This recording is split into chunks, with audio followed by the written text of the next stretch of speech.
বাজাজের geyser আছে। বাজাজের geyser কানেকশানটা কীরকম আছে, কানেকশানটা এখানে এটা হচ্ছে ওভারলোড। ওভারলোড থেকে ফেজ ঢুকে ফেজ বেরিয়েছে।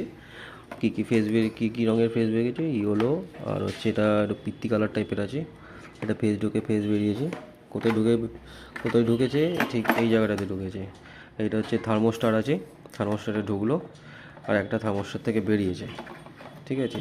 যেটা ফেজ ঢুকে ফেজ বেরিয়ে, এখান থেকে ফেজ ঢুকে ফেজ বেরিয়ে আবার ফেজ ঢুকে ফেজ বেরিয়ে হিটারে গেছে, ঠিক আছে। হিটারের একটা ফেজ আর ব্ল্যাক একটা ফেজ, এটা গেছে পিসিবিতে।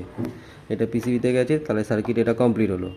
আচ্ছা, নিউট্রালটা কীরকম হয়েছে, নিউট্রালটা ডাইরেক্ট নিউট্রালটা গেছে একটা হিটারের একটা পয়েন্টে গেছে, আর একটা নিউট্রালের পয়েন্ট গেছে পিসিবিতে। এই হচ্ছে গিজারের ফুল কানেকশান। চলো।